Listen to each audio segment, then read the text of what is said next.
क्या कभी तुमने कोई ऐसी तस्वीर देखी है जो देखने के बाद तुम्हारा चेहरा उसमें खुद उभर आए? आज मैं तुम्हें एक ऐसी कहानी सुनाने जा रहा हूं जिसने हजारों लोगों की नींद उड़ा दी, क्योंकि ये कहानी सिर्फ एक कैमरे की नहीं, बल्कि उस शैतान की है जो हर तस्वीर के पीछे छिपा रहता है।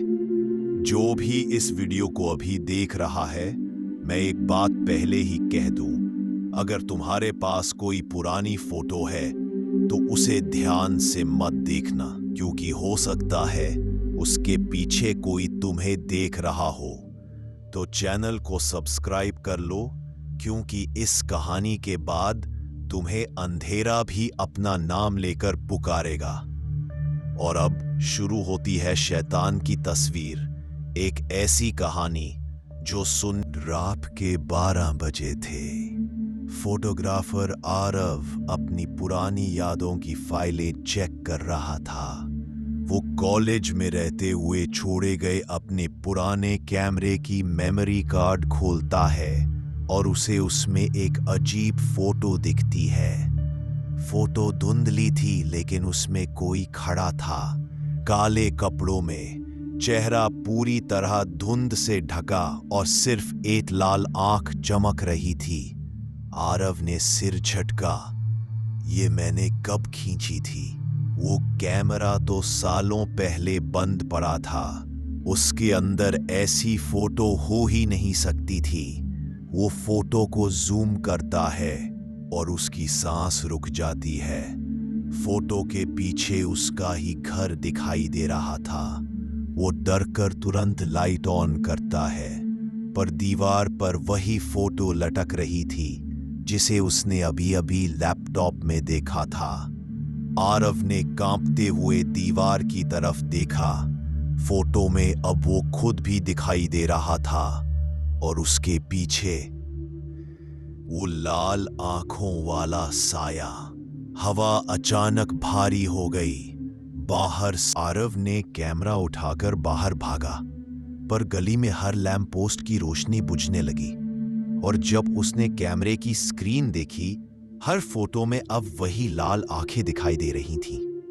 अगली सुबह आरव उस कैमरे को तोड़ने की कोशिश करता है, पर कैमरा किसी धातु जैसा बन चुका था, जैसे कोई अदृश्य ताकत उसे बचा रही हो।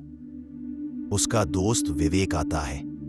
वो हंसते हुए कहता है, भूत प्रेत जैसी बातें छोड़, चल फोटो दिखा। आरव ने उसे फोटो दिखाई। विवेक चुप हो गया। वो धीरे से बोला, भाई, ये तो मेरे सपनों वाला चेहरा है। कल रात मैंने इसे देखा था। ये मेरे कमरे में खड़ा था। आरव ने घबराकर कहा, मत मजाक कर। पर तभी कैमरे की स्क्रीन अपने आप चालू हो गई और उसमें एक नई तस्वीर बनी, विवेक की, जो अभी उसी पल कैमरे के सामने खड़ा था। अगले ही सेकंड कैमरा जमीन पर गिरा और विवेक जोर से चीखा। उसकी आंखों से खून निकलने लगा। वो गिर पड़ा मृत। आरव समझ गया कि कैमरा किसी शैतानी ताकत का कैदखाना बन चुका है। हर उस इंसान की आत्मा जो इसकी तस्वीर में आती है, हमेशा के लिए उसमें फंस जाती है। वो कैमरा उठाकर गंगा नदी में फेंकने के लिए निकला, पर जैसे ही वो दरवाजे से बाहर निकला, गली के हर दीवार पर वही फोटो चिपकी थी, उसकी, विवेक की और उस लाल आंख वाले साये की। रात हो चुकी थी। आरव ट्रेन से दूर पहाड़ी इलाके की तरफ भाग रहा था, जहां वो कैमरा हमेशा के लिए दफन कर सके। ट्रेन की खिड़की के बाहर अंधेरा था, लेकिन उसकी परछाई में किसी तीसरे इंसान का चेहरा दिख रहा था। वो धीरे धीरे पीछे मुड़ा। सीट खाली थी। अचानक कैमरा उसके बैग में अपने आप चालू हो गया। उसकी स्क्रीन पर एक नया वीडियो चलने लगा। वो खुद ट्रेन में बैठा हुआ और पीछे खड़ा वो लाल आंखों वाला शैतान। आरव ने डर के मारे खिड़की से कैमरा बाहर फेंक दिया, पर अगले ही पल कैमरा वापस उसकी गोद में गिरा।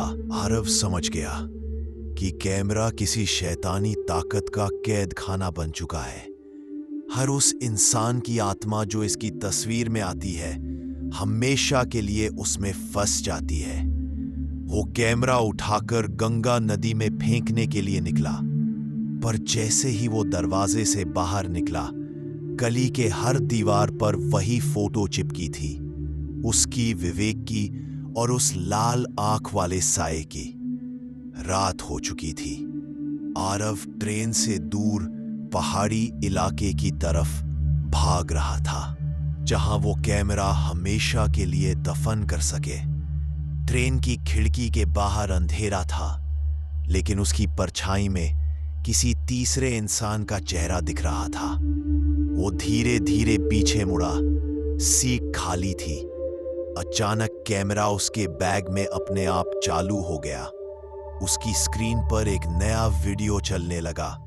वो खुद ट्रेन में बैठा हुआ और पीछे खड़ा वो लाल आंखों वाला शैतान। आरव ने डर के मारे खिड़की से कैमरा बाहर फेंक दिया, पर अगले ही पल कैमरा वापस उसकी गोद में। अगले दिन रेलवे ट्रैक पर सिर्फ एक पुराना कैमरा मिला। जब पुलिस ने उसका मेमोरी कार्ड खोला तो उसमें 300 से ज्यादा तस्वीरें थी। हर फोटो में कोई न कोई चेहरा, और आखिरी फोटो में आरव, जिसके पीछे अब वो लाल आंखों वाला साया मुस्कुरा रहा था। अगर आपको ये डर से भर देने वाली कहानी शैतान की तस्वीर पसंद आई हो तो वीडियो को लाइक करें, कमेंट में लिखें मैं कैमरे में नहीं दिखूंगा, और चैनल को सब्सक्राइब करना न भूलें, क्योंकि अगली कहानी में शैतान खुद आपकी तस्वीर लेने आने वाला है।